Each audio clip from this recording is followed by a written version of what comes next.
name is Greg Madison, and this is the second episode of The Living Process. This time, my guest is Ken Bradford. Ken is very well known in the existential psychotherapy world. He's also very well known as a Dzogchen Buddhist teacher. And in this conversation, we talk not only about his background in both of those traditions and how they go together for him, but also a correspondence that he had with Gene Gendlin in the early 1980s for about 5 years. And Ken generously showed me some of the letters he still has from that conversation, and it's very interesting the way the two of them have such similar interests in openness and other aspects of focusing as it was still being developed then, and how that crossed with Ken's interest in Buddhism and later his interest in existential psychotherapy when he studied with James Bugenthal and ended up co-teaching with him. And you'll see that our conversation is really quite far-ranging, and I think touches on some interesting topics. So I hope that you enjoy this conversation. Here's Ken Bradford. So, dipping back into my file has been really valuable for me. Dipping back into the philosophics and practicalities of Gene's thought, and I'm finding it very relevant and helpful for what I'm doing now, which is basically Dharma-centric rather than psychotherapy-centric, which has been the course of 30 some previous years. So my shift in a nutshell is I have accessed the Buddha Dharma in the service of therapy, but now it's reversed. I'm accessing therapy, and particularly I'm feeling like the focusing sensibility is especially useful in being of service to a greater awakening to the Dharma. And so this has really been good for me. You're reaching out. Great. So I want to just welcome you and just say how grateful I am that we're doing this. Maybe we want to start there. I was going to start with kind of a bit more of the history, but let's start with the present and work our way back. I'm curious what, going back into Gene's thought and your acquaintance with him, what it's doing for you now. I'm curious about that. Well, there's multiple levels with that. Okay. This is a correspondence that began in 1981 and lasted until, based on my stuff, I think, until 1986, 87. Okay. He came out to Berkeley in 1980, the fall of 1980 now, 43 years ago, and taught focusing to us himself. Ooh, okay. And at a Buddhist institute, the Nyingma Institute, where I was a student at the time. And so I remember John Wellwood. Do you know of Wellwood? Yeah. Right. So Wellwood was there kind of as an apprentice. He was doing like a little support teaching. So it totally resonated with me, and I just thought, well, this is now a therapy I could do. At the time, I wasn't sure whether I was going to be a Buddhist scholar or a monk or a therapist or anything, and it was really pivotal in terms of showing me that I could do an experience near therapy that was helpful to others, but also nourishing in the doing of it. Meditative. It was inherently meditative, and so that's what I'm reappreciating in going back to focusing now, that there's something that Gene was attuned to and reaching for that is totally contemporary, totally cutting edge, even today. Mm-hmm. And it sounds like it was that similarity in style with the Buddhism that was kind of the center of your learning at that time, at least, and has continued to be, it sounds like, in some ways, that both focusing and the Buddhism as practices had this contemplative, meditative center to them. Exactly, as practices. Yeah. So I would say less Buddhism or less the Dharma than meditation. That's the common ground there. With this stipulation that with focusing, it's really addressing the particular problems, the specific problems that come up for us. Whereas the Dharma goes for, the full Monty. And in doing so is at risk of spiritual bypassing. Okay. Of leaping over the particular problems that snag people their entire lives. So it would be in that dimension of practice that it was useful to me and opened a way back then. And recognizing is useful to me now in terms of how to introduce people to the non-dualistic Dharma, the so-called higher Dharmas, or more essential teachings, in a way that is integrative, that is on the inside, rather than chased, approached. Can you say more about that? I'm curious. Well, Greg, I'm just kind of thinking this through. Yeah, good. On the fly now. In general, it would be settling to begin with, settling in calming the system down and getting into the body, into the physical body, what we would say in Buddhist psychology, also the subtle body, the energy body, and in addition, the mind, mental body.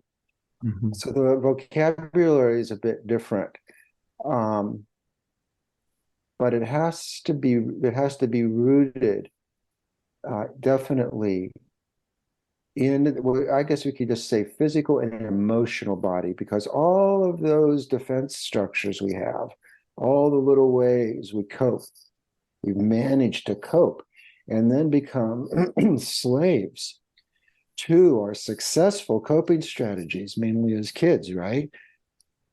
We can't get free of those things. And in fact, we're terrified of dropping our shields and being nakedly open in the world, which is the path of the Dharma, the heart path. It involves meditation, but in essence, it's not about meditation. It's also not about distraction. And so the reason that we have to open up our holdings and our, what we want to call them, our repressions or dissociations, whatever language you want to use to talk about how we're holding ourselves together, we have to release on that. Otherwise, the Dharma won't work. We won't even begin to approach what the Buddha realized when he dropped his shields. Yeah. So let me say that back to you the way I'm getting it, because it sounds really interesting to me. That the first step is to drop down into the body, not just the physical body, but the kind of the energetic, emotional body, whatever you call that. First of all, dropping down there and probably quite quickly finding what is already you might say almost lodged there through patterning or through defending or previous experience, whatever it is, you quite quickly find something there. But I think what you're suggesting is that what you find in the body as what could be sort of personal concerns, felt senses, or whatever, can actually be a doorway to something much bigger. Exactly. Exactly. Yeah. So the way that I've detailed it in the book I wrote a couple years ago is first calming down, Yeah. and then tuning in, Mm-hmm. and then deepening. Mm-hmm. And that comes from the sophistication of psychology, of experience in your therapy, depth therapy. Yeah. And so all of that is congruent, but then there's the linchpin difference of then seeing who's tuning in, who's deepening, and Mm-hmm. letting the observer and the observed split collapse. Yeah. That I'm very interested in that, because that takes what sounds like focusing up until now. Now you're going into different territory. I'm very curious about that. What's extremely cool here is the correspondence Gene and I were having in the 80s. He is speaking right to this. I mean, it was my interest, Uh-huh. but he was really leading the correspondence in talking about the openness, Mm-hmm. something more. There's always something more. You can have you go into your felt sensing, which is mission critical. Whatever you want to call it, felt sensing, felt intelligence, non-conceptual awareness. You open up, and then something happens. And sometimes it's like this felt shift, like something really shifts and open. You can feel it. It's not just self-understanding, but it's an energetic Yeah. realignment, better alignment. And so he was talking about the openness that's required for that, back in the 80s, which is the same language I'm using here in the 2020s. So let me ask about that, because we had a little bit of a correspondence, and I think the word openness and the word I was using, which was space, but sometimes I use openness. I think we're talking about the same thing. I think. But if I get what both you and Gene were corresponding about, it's noticing that there's quite a radical, I'm not sure, well, this may be the wrong way of saying it, but quite a radical disidentifying with self in order to actually open up to the process in the way that the process really needs you to open up. And then you have this curious question of, what am I then? Is there an I here? Is there a self here? I remember having a little conversation with Gene at one point, and he said, well, if there is a self at all, it's an ising self. It's like process self in some way. But I'm wondering, where do you take that? Yeah, right. We're totally on the same page. Yeah. So openness, there's a kind of what a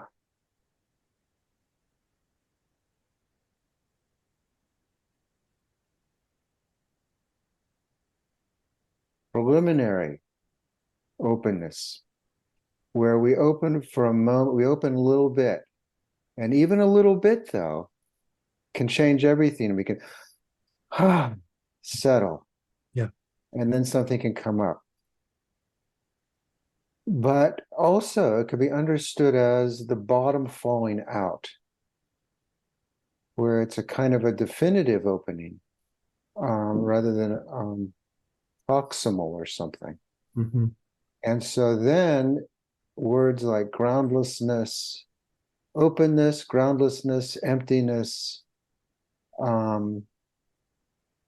decenteredness, Mm-hmm. all of these begin to make sense because we release on those reference points that have this feedback loop that I exist.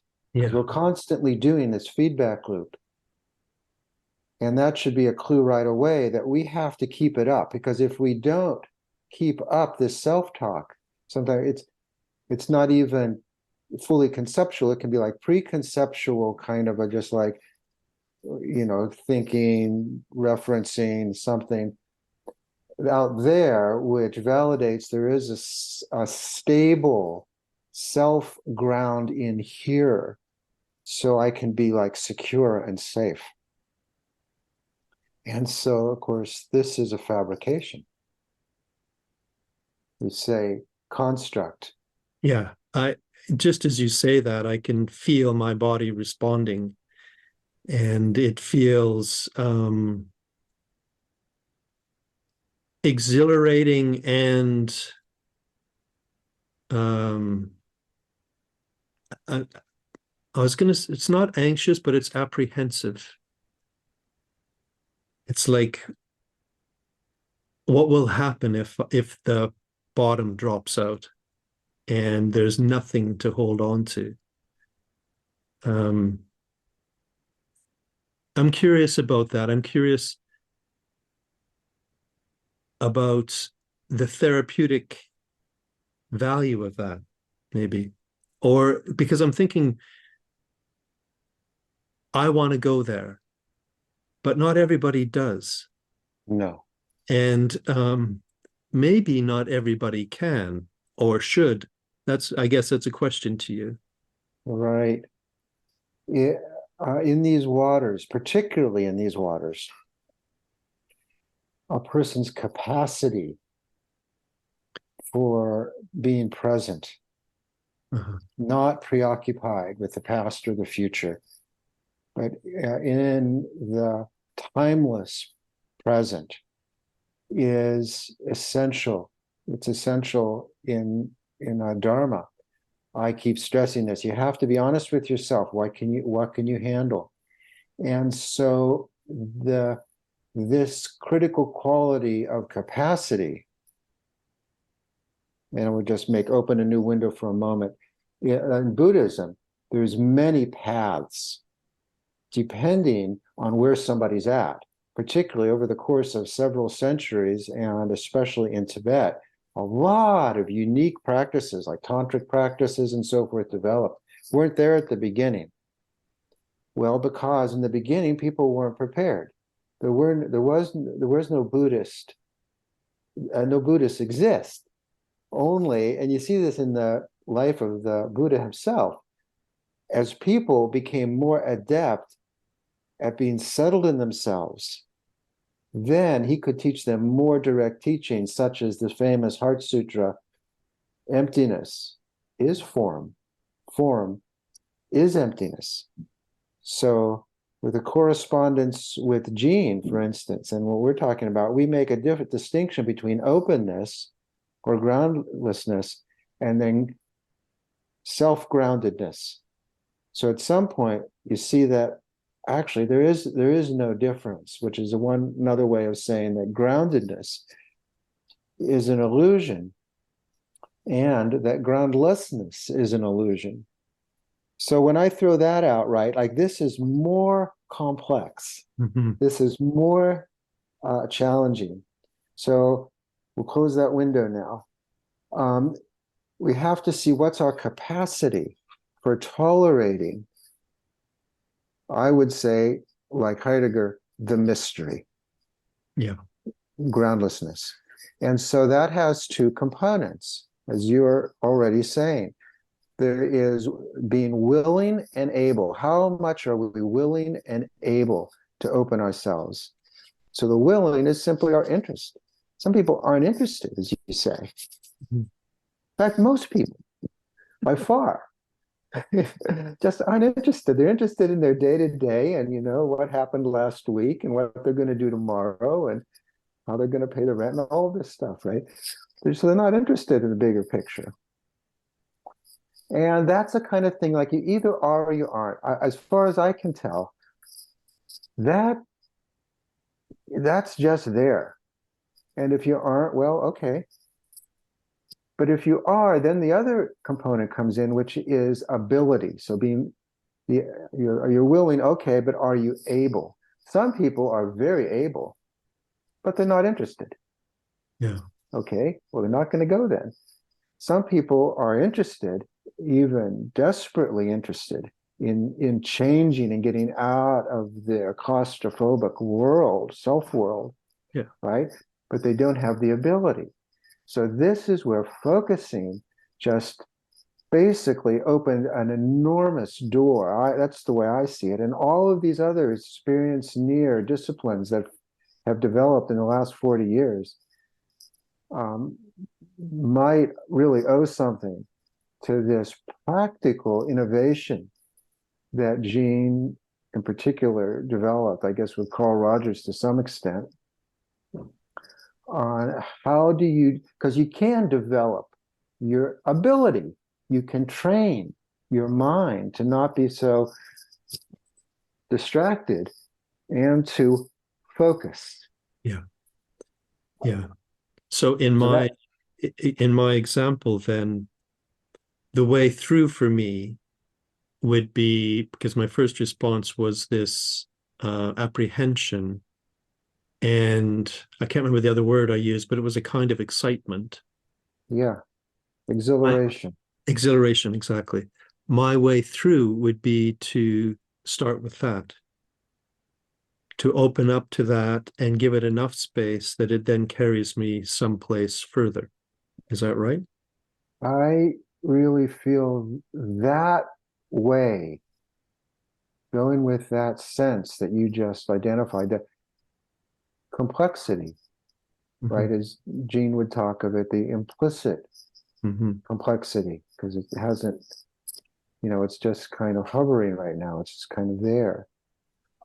I really feel this is a really powerful way to go, rather than through something in Buddhist psychology that go from the inside out, begin with a queasy feeling or this mixed feeling that you have, and then like just really focusing style, just opening up to that.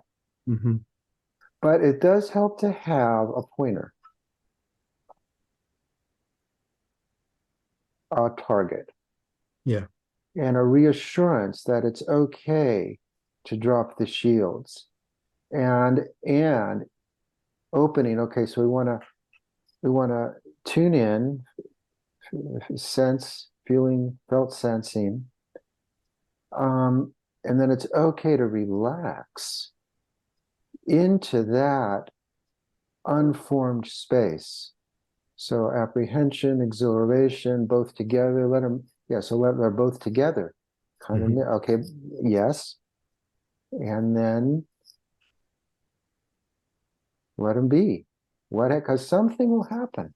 Yeah. The thing that I notice as I'm listening to you, I'm doing it slightly. The thing that I notice for me is um, how good it feels to pay attention to this felt sense that I have, that I've used a couple of words, but I know it's more than those words. The thing, though, that is most interesting to me, or maybe most satisfying to me at the moment, that might change, is not actually the felt sense. It's the space that opens up when I pay attention to it. It's like when I pay attention to this felt sense, it's like my experience of myself expands. And that already is a payoff in some way. Now, do you feel that well, there's felt sense, you had a couple words, and there's felt sensing. Mm-hmm. do you feel that the felt sensing is different from the larger, more open? For me, the felt sensing needs that larger, for me to actually be able to be with all of it. Otherwise, I feel like I'm paying attention to a more constrained manifestation of it from a smaller self. But it feels very different if I'm with this felt sense or felt sensing from this larger. And the larger comes quite just, it almost like it bounces off the felt sense and creates this space that's big enough that I can be with it and sensing this larger sense of myself at the same time. That to me is something that sometimes we miss in focusing, but feels very satisfying to me.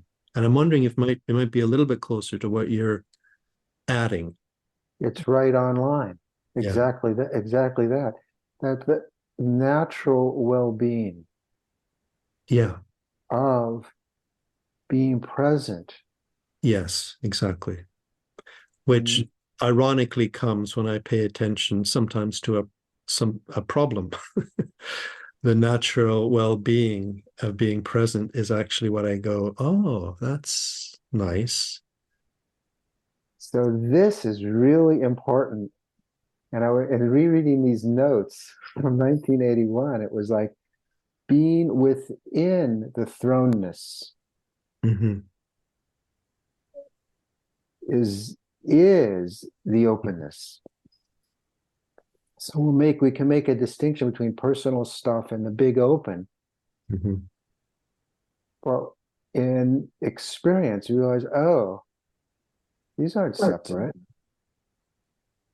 The problem, the issue, the tightness, in tuning into that, it opens up into into what's been there all along. Yeah, exactly. But it got truncated, it Yeah. got reified into a knot, Yeah. a reaction, a tension of some kind. And so then in the non-dual approach, the direct approach, the heart of the Dharma is let go there, let be. So in the openness, there's the permission to relax Mm-hmm. and let the presence just stabilize. Even if it's for a second, that's good. If it's for 10 seconds, even better. A minute, better still. Half hour, now we're talking. Because then these radiances of being, lucidities, begin to emerge. So this are the pointers that we have in this more advanced Dharma. That two kind of things happen. One is the knots, our psychological knots, repressions, unwind. They can, and then we discover that they always unwind. They want to unwind. Yeah, exactly. Because we're holding them together. And when we stop holding, then things release. Hmm. And so when the Buddha decided to actually stop meditating, people don't really get that. For 7 years, he was a very hard, tough meditator, renunciate. And then he realized he hit a wall. It wasn't working. So he stopped. And he sat under this tree. But those 7 years were not wasted because he had strengthened his concentration, his one-pointedness. So then he could relax that. And when he relaxed that, everything came up. They call it the maras, like Mm-hmm. lust. I mean, lust is the favorite one, but also anger, but also all kinds of things, shame, Mm-hmm. imperiousness, whatever our kind of stuff is, all of that shadow material, what Jung would say, all that stuff comes up, but then if you do nothing, you don't give them energy, but you don't block them. They just lift naturally. Now there might be a more deeply ingrained habit pattern so that they'll come back. That's what I find. So it has to, there's deeper releasing that's required. But the pointers in the Dharma that go beyond psychology, go beyond focusing, is this letting be in openness. Mm-hmm. It makes me wonder if focusing, if you practice focusing over decades, if it quite naturally starts to bring you to this, which is almost like a blending with the kind of practice that you're talking about. I think it could. I think Gene is a case study in this. Only you have to be prepared to not focus. So right, we focusing, and then at some point you don't.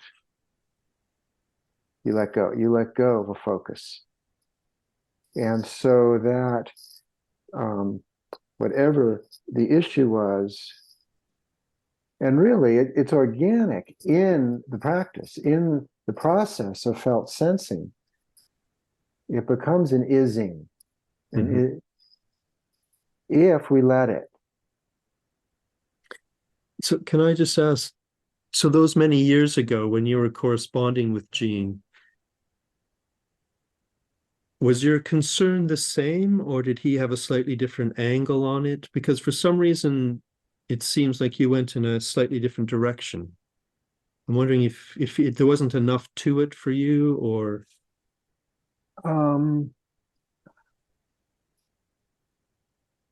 it was incredibly vital. He was working something out where he was in his life and career. And I was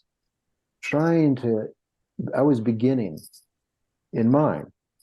So we were at different places, but we were focusing on the same concern. But then a couple things happened. One, I had to make a living. He already had a living. He didn't have to worry. He was tenured. So he could play in the, with the focusing world. That was not, I wouldn't want to say it was a side project for him, but, he had paychecks coming regularly, no matter what he did. I did not. And I had I had a child at that point in time in the mid 80s, and I was poor. So I had to get a gig going. And so focusing was spot on. It was working for me. But then I fell in with Jim Bugenthal and his existential humanistic style, very experienced near. And that showed me a way to do therapy with a dexterity, with nuance in terms of the relationship, in terms of working with content and process. He had this sophisticated thing figured out. He was now older than Gene. He had already worked this out in this incredible book of his, The Art of the Psychotherapist. And so that artistry captured me. And so then I was able to move forward in developing a career in California by working with Jim. And I could use the focusing in the therapy. It was implicit. And Jim understood this without having the same, the various steps. He totally was down with the process. It's the same process. Yeah. Only more, in his style, more spontaneous and interactive.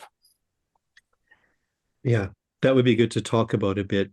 I'm just noticing that at that time, there wouldn't have been a focusing oriented therapy program that you could have taken. But it sounds Right. like you found a program that was open enough that you could bring with you what you had got from focusing, and you made it into a kind of a focusing oriented existential therapy in some ways. You know, they just Yeah. they just came together. And so given that, I have to get my education, make a living, pass the licensing exam, and like all these domestic things. It was like I couldn't do it all. And Yeah. so I let go of focusing. I also let go of Buddhism and the Dharma because I was focusing on my life. But then I came back to the Dharma, which, as we're talking about, goes beyond focusing. So that was more compelling to me. And then I also had the incredible good fortune of falling in with a pretty realized master, a Dzogchen master. I had already fallen in with him when I met Gene, but I was,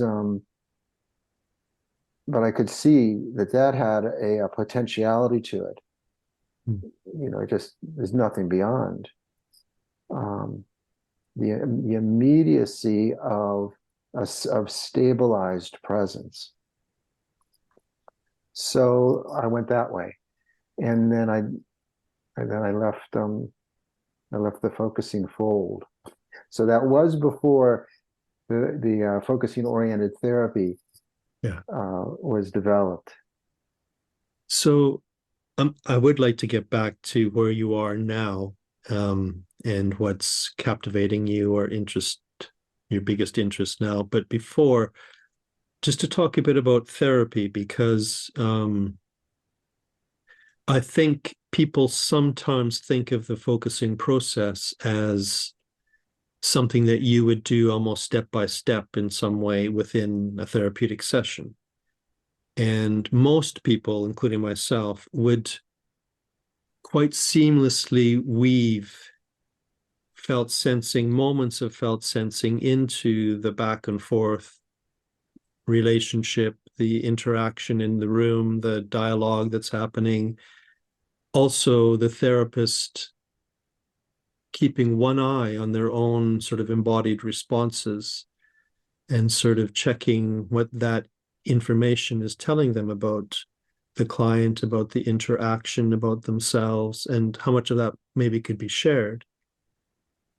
So I'm guessing that more nuanced version of integrating a focusing sensibility into all the other things that happen in therapy might be a little bit closer to what you ended up developing. Is Yeah, that right? it really sounds like it. Yeah. Yeah, yeah. So there's a attunement to the intersubjective field Yeah. that is in the dimension of felt sensing. Now I use vocabulary like attunement, but it's all pointing to the same openness, but felt openness, not vacuous, not void, but cognizant, that is non-conceptual, but could also be conceptual. The concepts could, pop out here and there, but the big difference, and it's probably true for focusing oriented therapy, it certainly was for what I did, is that you don't give that a lot, you don't follow that too far, unless the person really needs to nail down an understanding. And then the emphasis is on understanding experience. But that's not as robust as understanding the experience and experiencing the understanding. So I would privilege the experiencing of the understanding, the felt, which is felt sensing. Yeah. So what I'm taking from that is the client might have a moment of understanding, and there could be a shift there, and there could be some satisfaction that they realized something freshly or more deeply. But there's also, at the same time, there is the experience of the understanding itself, that it's an energetic shift in some way that isn't completed actually in the understanding. It continues somehow. Exactly. So I see this as the biggest difference between psychology and I guess we could say spirituality, although that word is tricky, means too much. Psychology wants to nail down, wants to come to an understanding. And then, great, a shift. Now I see myself at a better perspective. I can put the past in better perspective. I'm a little freer in my body now. Also, something has freed up. And so I'm finished with that, and I'm gonna now be the new me going forward. Whereas the more spiritual approach says, okay, but don't take it so seriously because it's going to change too. Yeah. There's a tacit understanding that nothing is real in the sense of reified, solidified, concrete. Everything is in transit, is fluid. Yeah, And it's like that moment of understanding is also an opportunity to notice that it's kind of what it's all about in a way. yeah, so the key difference is rather than noticing the shift, notice the noticer of the shift. So the way you say that, I'm wondering if you've got something more there than the way I say it. I want to ask you, when you notice the noticer, what's there? What's there for you? Right.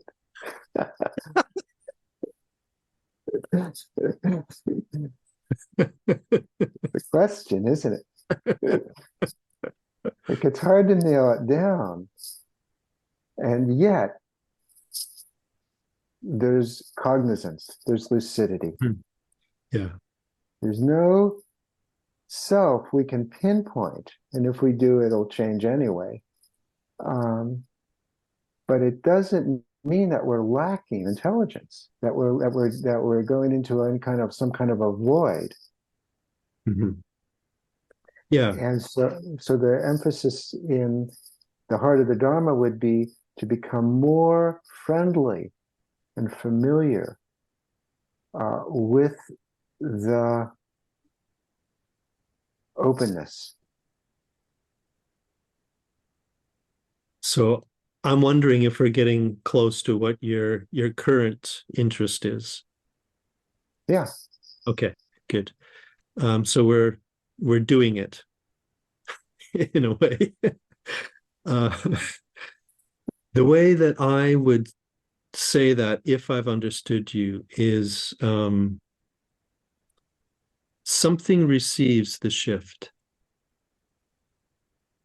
This shift, if you have a bodily shift, if you're felt sensing and the body shifts and there's a new understanding potentially that comes, maybe there is no new understanding, there's a shift that's so without words that you never really understand it, but there's still a shift.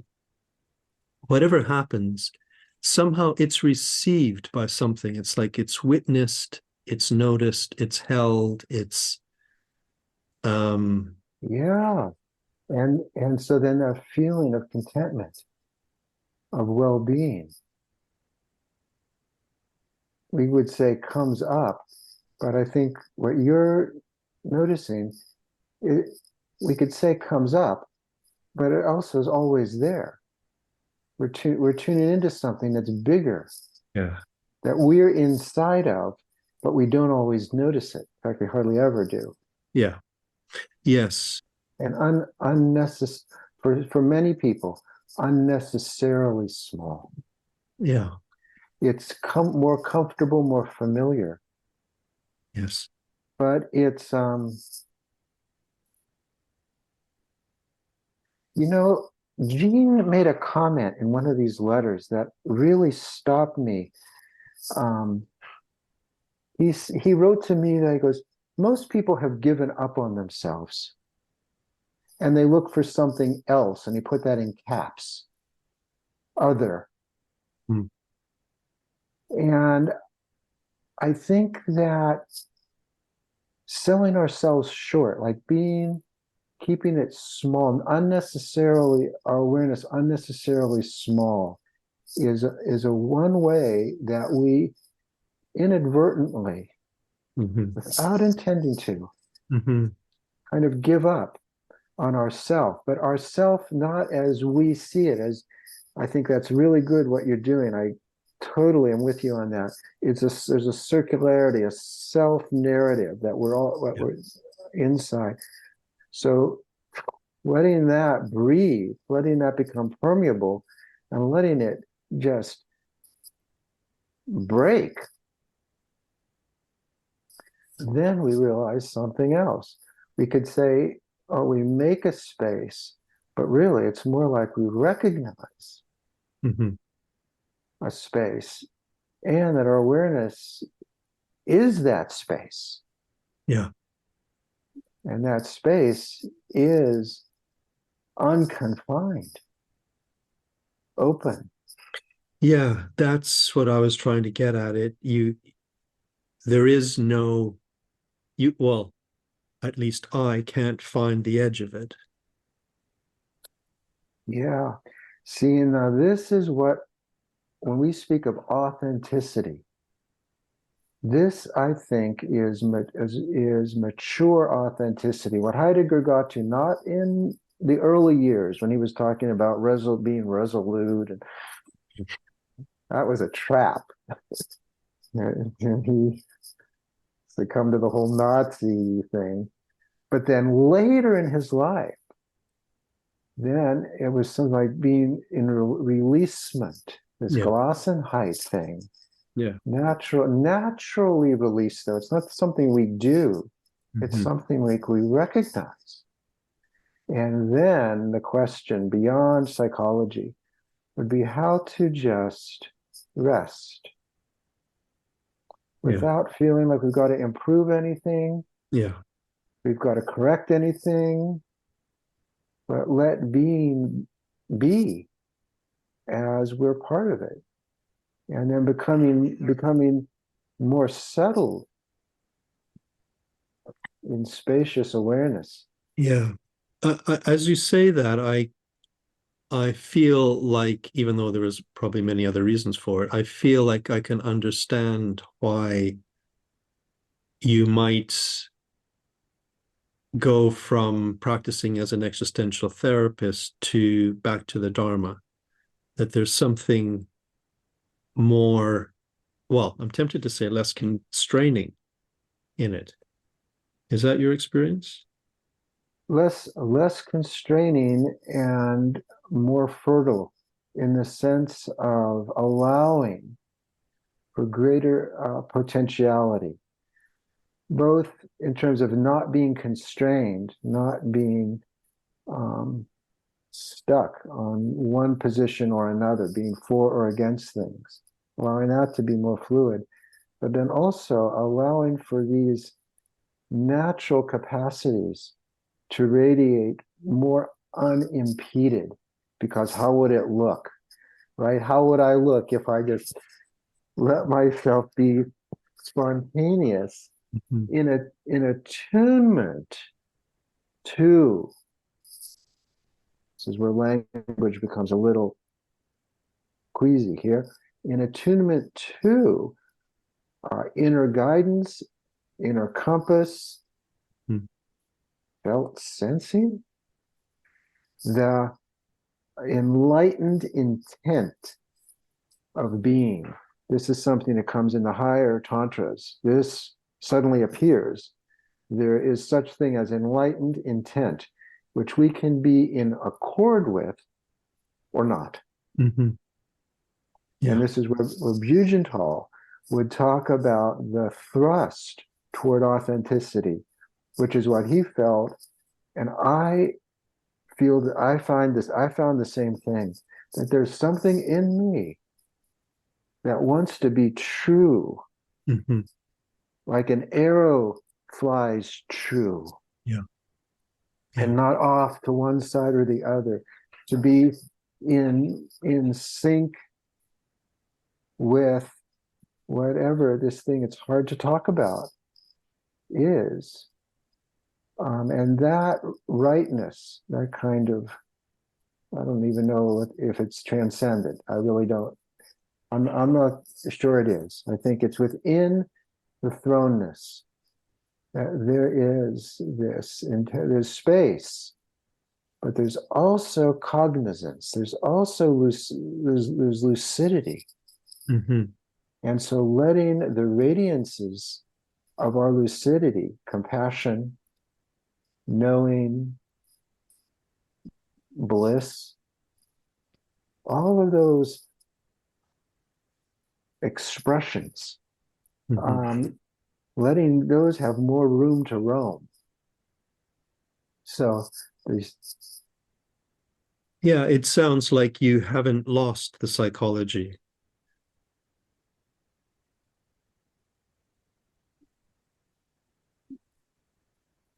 psychology is intelligent. Yeah. Yeah.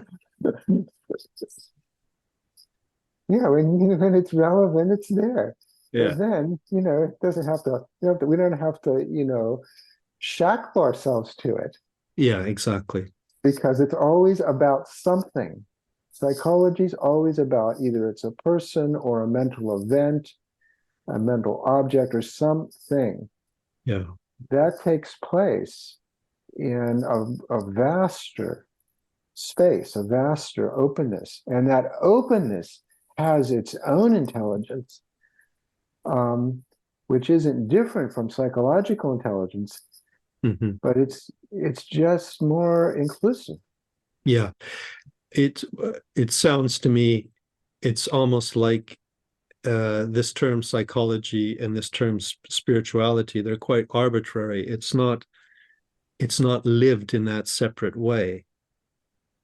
But you can put the emphasis on one side or the other, but they're both always there.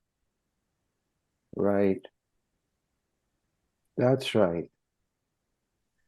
Yeah, so this was part of this correspondence that I was having with Gene in the 80s, that they're both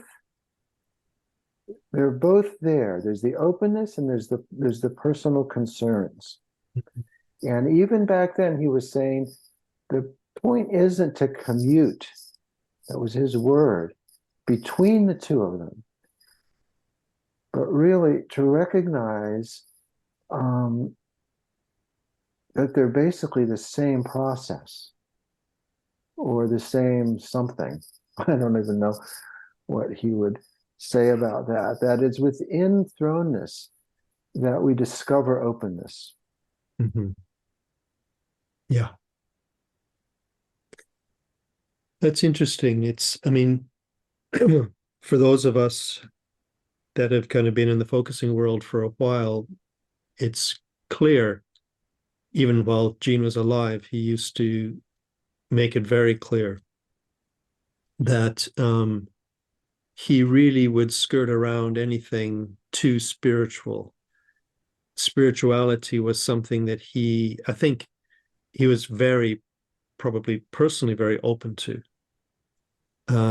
But in terms of what he would say to all of us, I think he was just so concerned that we would take anything he said as more content that we should take on board. And I think he wouldn't have wanted that. So he said very little. I think you probably got more out of him all those years ago than many of us ever did. Yeah, I think that really speaks to his integrity. Yeah. That he was really focused on genuine opening Yeah. rather from the inside out, rather than conceptual reference systems. Yeah. Yeah, I had basically the same conversation with the poet Gary Snyder. He lives near me. He's 93 now. He came over for dinner, and so we had this fabulous talk. And he wanted to take down some of the Dzogchen books. He liked. He hasn't really studied Dzogchen. He's a Zen guy, right? Yeah. And so he was fascinated with what I was presenting. And so he was taking down some book titles, and he gave me a couple of his books. He signed a couple of books and gave them to me. But then as he left, he said, "Oh, but it's just more words."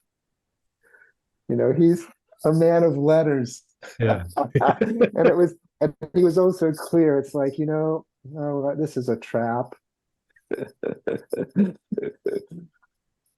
It's, yeah, if you can use the words to generate an opening and then put the words away. But we get so enamored with the words, I think. We do. And we use them as defenses. Yeah. This is what I think Winnicott understood. And he kind of hinted at it with the transitional phenomena, that we have our transitional object as a baby, right? And then we get rid of that. Mm-hmm. And so American psychology, developmental psychology will say, well, yeah, because we don't need it anymore. And we're going on that noble, righteous path to separation and individuation. But Winnicott was not so enamored of that. And he understood that transitional phenomena, you never actually make it across to your island of self-solidity. Mm-hmm. That blanket, that stuffed animal becomes language. Yeah. And there's no end to language.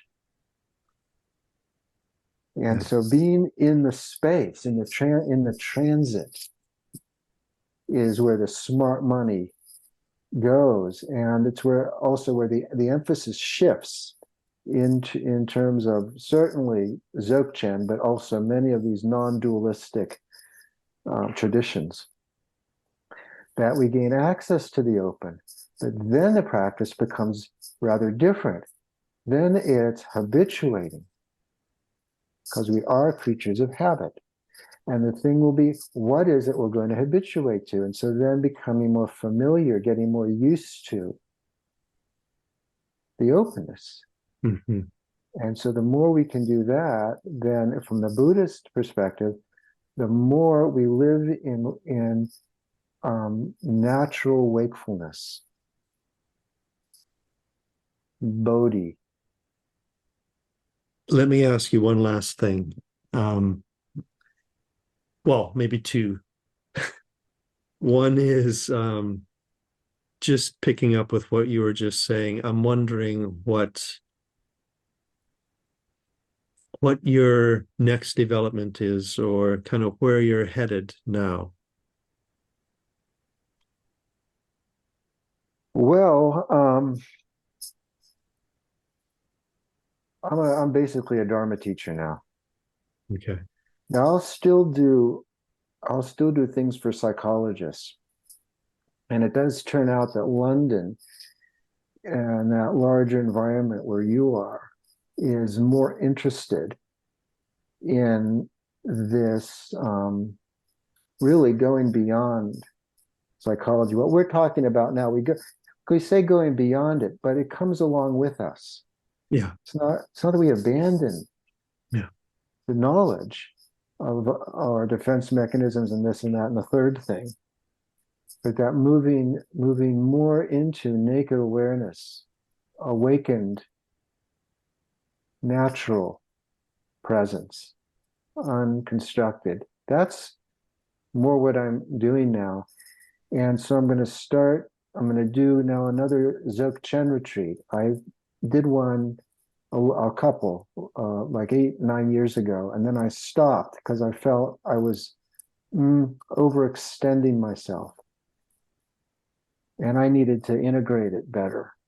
And it turns out I probably have enough that I can be trusted with offering these incredibly delicate teachings. So I'm going to be doing that. That's coming right up in a few weeks, another retreat here in California. But if through this that you've opened up for us here, I think I'm going to be introducing more of this felt sensing to these Dharma practitioners, these meditators. So that's kind of the cutting edge for me just now. That would be interesting. I will put at the end your website so people can find you if if they want to find out more about what you're doing, because it sounds really interesting, and I'm sure people will be interested. Okay. And I noticed that you're working with psychologists. I'm wondering, do you think some of the insights or sensitivities in what you're working with, presenting, sharing, if that has wider applications? I'm just thinking of the state of the world at the moment and whether what you're offering has more even general public applicability in some way. Well, that's an interesting question. I think it definitely has applicability in the sense that as more people actually practice, and I'm talking this practice as we're talking about it, opening up in a felt sensing mode, and then keeping going, tolerating the openness more and more, undefended presence more and more, which opens the heart. And so it allows for different kinds of compassion, including conversational compassion with people who are different than us, who have maybe tighter, more violent, opinionated or something, to how to create bridges between that. But my sense is that it's grassroots, and that one person at a time. So for me, I'm modest. I don't extend it beyond that. But since we're talking to psychologists here, I will say that I spent 30 years, or at least 25 years, of introducing existential psychologists in particular, on both sides of the pond, this Dharma stuff. And normally people are very interested. But I can't come to the realization that they don't practice. They practice therapy. And for many of us, therapy is our spiritual practice, because then, as you're talking, we're felt sensing too. Yeah. We're opening our heart and our belly and everything, and resonating and being willing to be broken open by the other. That's when I experience near therapy has that courage. Yeah. That you're really willing to be crashed into. Yeah. By that other, and then work with that mess. So I think that has a lot of integrity to do that. But you also have to practice on your own, meditatively in some way or another. And so I'm not sure how interested. I think that psychologists have the ability, but I'm not always sure how interested they are in really just living with shields down. Shields down in the session, okay. But even then, you're still in charge of the session. Yeah. So, but living more openly, I wonder about that. So thank you. Yeah. Thank you, Greg. It's always good to talk to you. And I really like that we got this extended time, just you and me, to get to know each other and collaborate a bit more. Yeah, I found it really inspiring and I feel some enthusiasm for something that I can't name yet. So are you happy for this to be available for people to look at? Yeah, Okay. Okay. Yeah, thank you very much. And let's keep in contact. let's do, Greg. Okay. Okay, Yeah. Bye for now. bye-bye, Yeah, thanks. bye-bye. Bye.